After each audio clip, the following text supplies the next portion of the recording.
Hello दोस्तों, तो कैसे हैं आप लोग।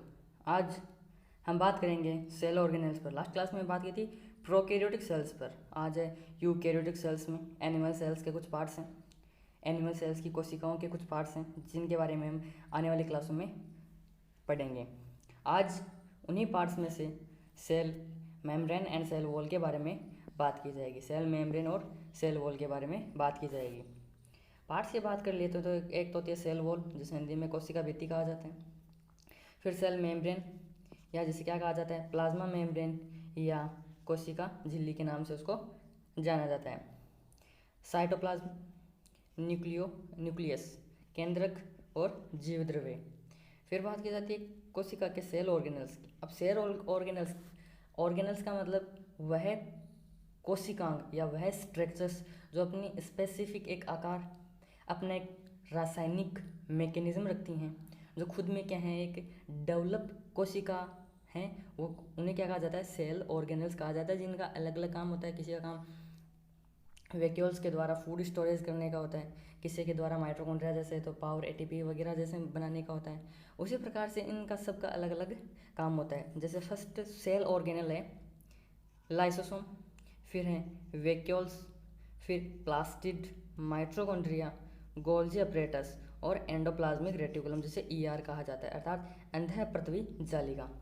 इस हिंदी में क्या जाता है, लाइन का है रसधानी, लवक, सूत्रकणिका, गोल्जी उपकरण के नाम से इनको जाना जाता है। तो आज फर्स्ट इसी क्लास में हम किसके बारे में पढ़ेंगे, सेल मेम्ब्रेन और सेल वॉल के बारे में। तो चलो शुरू करते हैं आज का टॉपिक एग्जाम दर्पण के साथ। मैं रोशन शर्मा एक बार आपका स्वागत फिर से करता हूं एग्जाम दर्पण पर।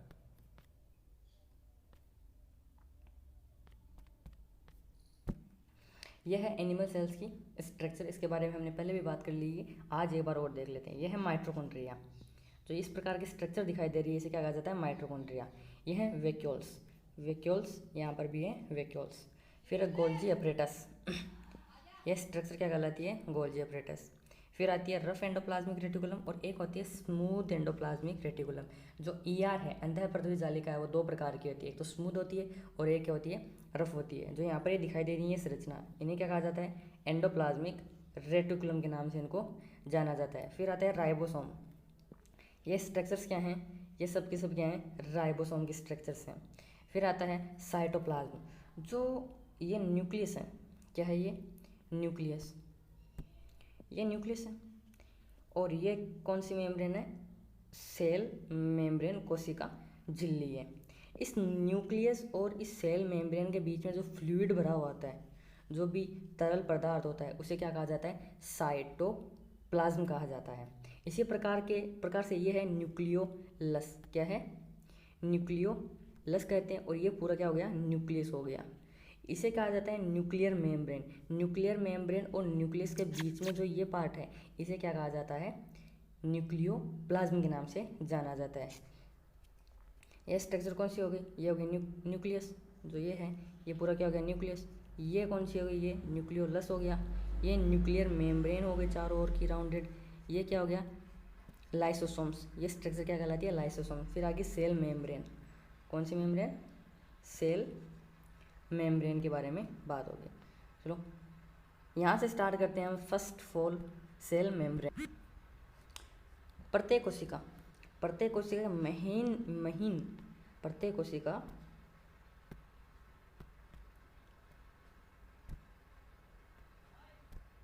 प्रत्येक कोशिका एक महीन झिल्ली द्वारा क्या होती है, घिरी होती है, जिसे क्या कहा जाता है, सेल मेम्ब्रेन के नाम से जाना जाता है। जो कोशिका द्रव्य को सीमित तथा बाह्य आवरण से क्या करती है, पृथक करती है। कौन करती है, सेल मेम्ब्रेन के द्वारा कोशिका द्रव्य साइटोप्लाज्म और सेल को किससे अलग किया जाता है, बाह्य वातावरण से अलग किया जाता है। यह कला अर्थात झिल्ली जो प्लाज्मा मेम्ब्रेन कहलाती है, अर्थात हम बोल सकते हैं कि जो कोशिका झिल्ली है, कोशिका मेम्ब्रेन है, सेल मेम्ब्रेन को क्या कहा जाता है, प्लाज्मा मेम्ब्रेन के नाम से भी इसको जाना जाता है। फिर नेक्स्ट बात की जाती है सेल मेम्ब्रेन, या जिसे कोशिका कला कहा जाता है, एक अत्यंत महीन, लचीली, पारगम्य तथा जीवित संरचना के रूप में जानी जाती है। ये क्या है? अत्यधिक महीन है, लचीली है और क्या है? पारगम्य है। फिर आती है जीवाणु एवं पादपों में जीवकला, सेल मेम्ब्रेन कोशिका भित्ति तथा कोशिका द्रव्य के बीच स्थित होती है। सेल मेम्ब्रेन, जो सेल मेम्ब्रेन है वो पादपों में, आउटर पादपों में बात की जाए तो आउटर मेम्ब्रेन क्या कहलाती है? सेल वॉल कहलाती है। सेल वॉल के बाद में क्या आती है? सेल मेम्ब्रेन आती है। और सेल मेम्ब्रेन के बाद में क्या आती है? जो साइटोप्लाज्म आता है। तो बीच में कौन है? सेल मेम्ब्रेन है। दो वैज्ञानिक थे, कितने थे? दो वैज्ञानिक। जैसे एक का नाम था सी नेगेली और एक का नाम था सी क्रेमर। सी नेगेली व सी क्रेमर ने इससे किसे? सेल मेम्ब्रेन को, ये सेल मेम्ब्रेन नाम किसने दिया? जो ये स्ट्रक्चर होती है, आउटर मेम्ब्रेन होती है, इसे सेल मेम्ब्रेन कहने वाले कौन कौन वैज्ञानिक थे? एक का नाम है सी नेगेली और एक का नाम है सी क्रेमर, जिन्होंने क्या कहा? कोशिका कला या सेल मेम्ब्रेन नाम दिया। जबकि जो प्लाज्मा मेम्ब्रेन है, वह जो जीवद्रव्य कला है, ये नाम किसने दिया? प्लाज्मा लेमिना या फिर जीवद्रव्य, क्या? जीवद्रव्य, यह नाम इस सेल मेम्ब्रेन को देने वाले कौन थे? उनका नाम है प्लोव। क्या नाम है? प्लोव। और ये नाम कब दिया था? 1931 में ये नाम दिया गया था।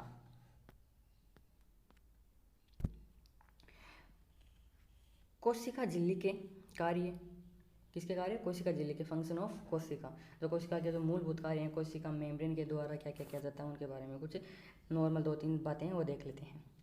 फर्स्ट ऑफ ऑल आती है कोशिका झिल्ली कोशिका को निश्चित आकार एवं निश्चित आकृति प्रदान करती है। यह बात हम पहले भी कर चुके हैं कि जो सेल मेम्ब्रेन है वो क्या करती है?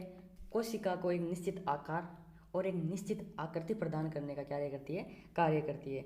कोशिकाओं की रक्षा करती है। कोशिकाओं, जो भी सेल ऑर्गेनल्स हैं सेल में, उनकी रक्षा करने का काम किसका है? सेल मेम्ब्रेन का है। प्लाज्मा झिल्ली से ईआर का निर्माण होता है। एंडोप्लाज्मिक रेटिकुलम का निर्माण करने वाला कौन है? सेल मेम्ब्रेन है, कोशिका झिल्ली है, प्लाज्मा झिल्ली है। कोशिका झिल्ली चयनात्मक झिल्ली की तरह कार्य करती है। इसके द्वारा पदार्थों का संवहन 2 विधियों के द्वारा किया जाता है। कितनी विधियों के द्वारा किया जाता है दोस्तों?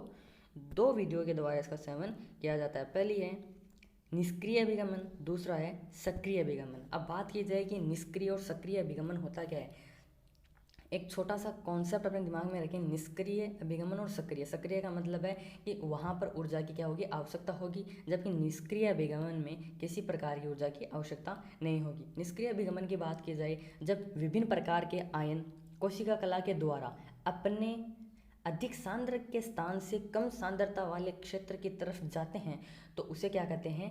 निष्क्रिय अभिगमन कहते हैं। इस आने जाने की क्रिया में किसी प्रकार की भी कोई रासायनिक क्रिया नहीं होती। इसी रेफरेंस में फिर बात की जाए एक्टिव या सक्रिय अभिगमन की, तो सक्रिय अभिगमन में क्या होता है? जब अणु कोशिका झिल्ली द्वारा अपने कम सांद्र क्षेत्र से अधिक सांद्र क्षेत्र की ओर जाता है तो इस प्रकार की क्रिया क्या कहलाती है? सक्रिय अभिगमन कहलाती है। तथा इस प्रकार की क्रिया में ऊर्जा की रिक्वायरमेंट, ऊर्जा की आवश्यकता होती है। तो मेरी अकॉर्डिंग आपको निष्क्रिय और सक्रिय अभिगमन बिल्कुल समझ में आ गया। फिर बात करते हैं नेक्स्ट बात की जाए कोशिका झिल्ली से जुड़े कुछ मॉडल। जो सेल मेम्ब्रेन है उसके बारे में अलग अलग वैज्ञानिकों का अलग अलग व्यू था। उन्हीं व्यू के आधार पर उन्होंने अपने अपने मॉडल प्रस्तुत किए कि मेरे अकॉर्डिंग सेल मेम्ब्रेन इस प्रकार की है और मेरे अकॉर्डिंग इस प्रकार की है। उसी सीरीज़ में सबसे पहले मॉडल देने वाले थे गोर्टनर और ग्रेंडल। कौन थे? जिन्होंने मॉडल का नाम क्या दिया था? द्विआण्विक लिपिड पत्रक मॉडल। देने वाले कौन? गोर्टनर एंड ग्रेंडल। फिर बात की जाती है सेकंड मॉडल, जिसे लेमिलर मेथ या सैंडविच मॉडल के नाम से जाना जाता है और इन्हें देने वाले कौन थे? डेनियली और डेविसन।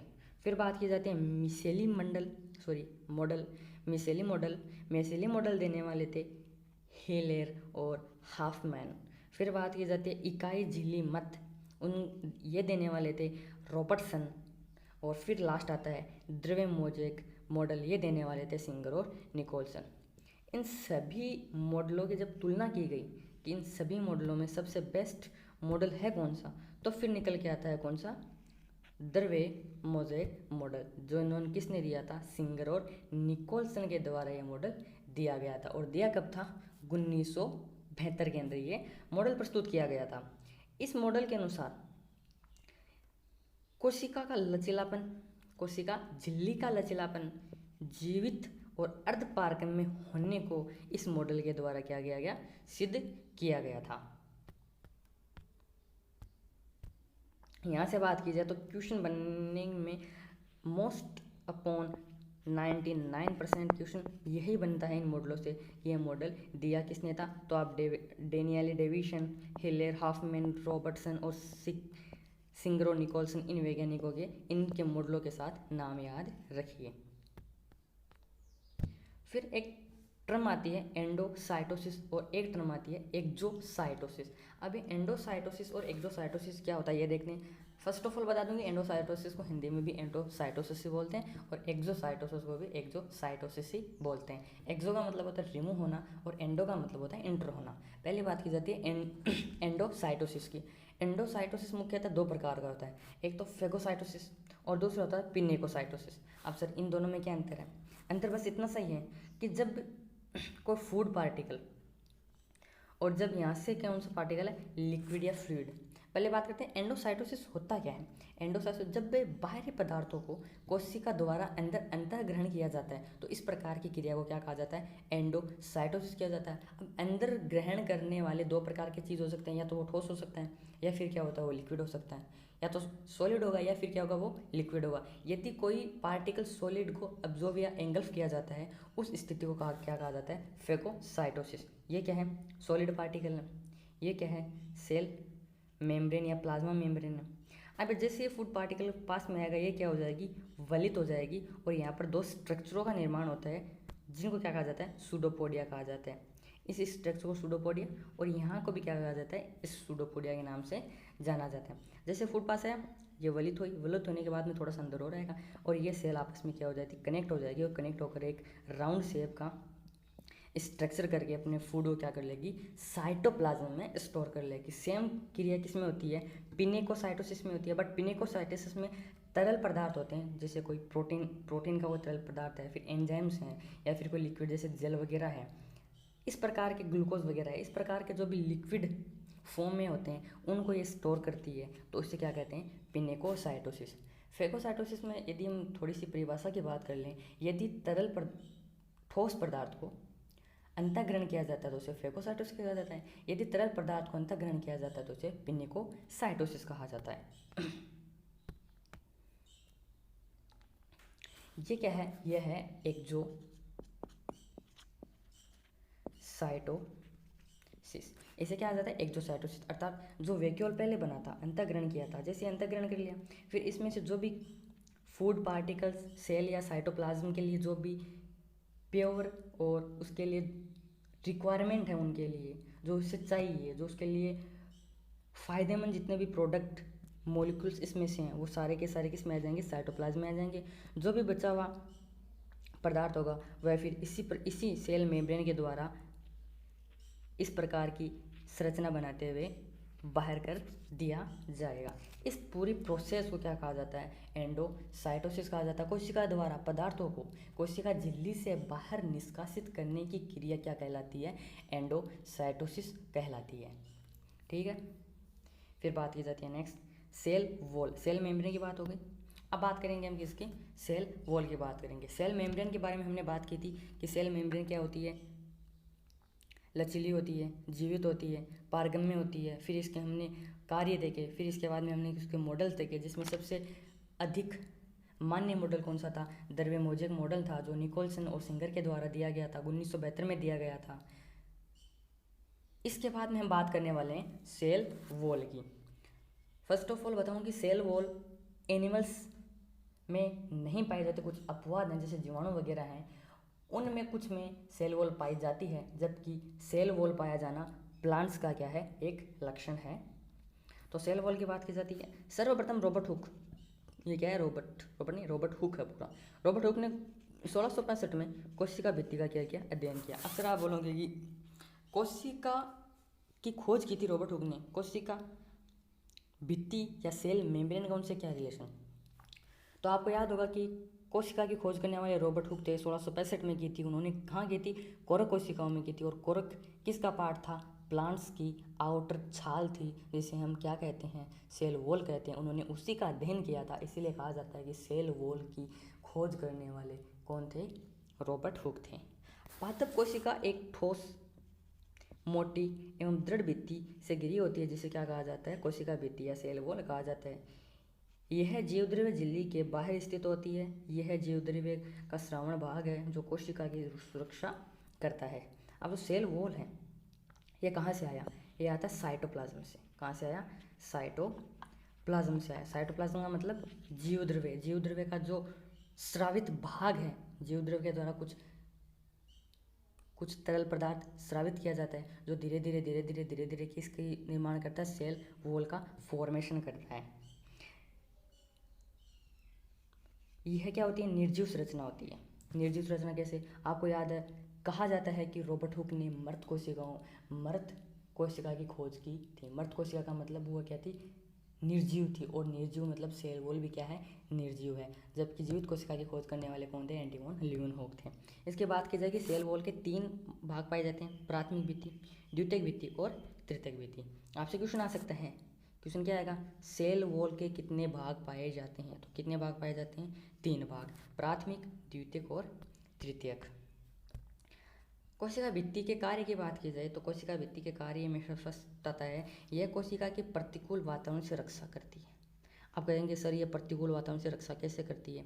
आपको पता है कि सेल वॉल क्या है? हार्ड है, कठोर है। प्लांट्स हैं, बाह्य आवरण है। जब कोई एनिमल्स, ऐसे मानते हैं जैसे कोई एनिमल है, यदि उस प्लांट को नुकसान पहुंचाना चाहे तो वह उस सेल वॉल के कारण उसको नुकसान नहीं पहुंचा पाएगा। अर्थात प्रतिकूल वातावरण, बारिश है, हवा है, धूप है, गर्मी है, उनसे सबसे बचाने का काम किसके द्वारा किया जाता है? सेल वॉल के द्वारा किया जाता है। फिर बात की जाए तो कोशिका को निश्चित आकार प्रदान करती है। अब आपको पता है जो आउटर मेम्ब्रेन होगी वही सबको दिखेगी, और उसी के द्वारा किसी भी जीव की संरचना, उसकी आकृति, उसके आकार को क्या किया जाता है? निर्धारित किया जाता है। कोशिका को यांत्रिक शक्ति प्रदान करती है। ठीक है। अंतराकोशिकीय पदार्थों का सहवन प्लाज्मोडेस्माटा के द्वारा किया जाता है। आप कहेंगे सर ये प्लाज्मोडेस्माटा क्या होता है? प्लाज्मोडेस्माटा एक संरचना होती है, किसमें होती है? वो सेल वॉल में पाई जाती है, जिसके द्वारा क्या किया जाता है? पदार्थों का आदान प्रदान किया जाता है। जैसे मानिए कि ये क्या है? एक सेल वॉल है, कुछ इस प्रकार से मान सकते हैं। जो यहाँ से ये आने जाने का रास्ता है, इसे क्या कहा जाता है? प्लाज्मोडेस्माटा के नाम से जाना जाता है। यह कोशिका के भीतर तथा इनके चारों ओर के वातावरण के मध्य पराशर संतुलन का काम करती है। यह कौन? प्लाज्मोडेस्माटा। प्लाज्मोडेस्माटा के द्वारा जो पराशरण है, ऑस्मोसिस है, परासरणीय संतुलन, वातावरणीय संतुलन, जो भी कम सांद्रता से अधिक सांद्रता, अधिक सांद्रता से कम सांद्रता, लवणों की जो प्रासरणीय, विसरणीय जो भी क्रियाएं हैं, उनको समांतर बनाए रखने का कार्य किसके द्वारा किया जाता है? कोशिका भित्ति के द्वारा किया जाता है। तो आज की क्लास इसी टॉपिक के साथ ख़त्म होती है। Comment, subscribe, like, share. तो मिलते हैं दोस्तों नेक्स्ट क्लास में। धन्यवाद।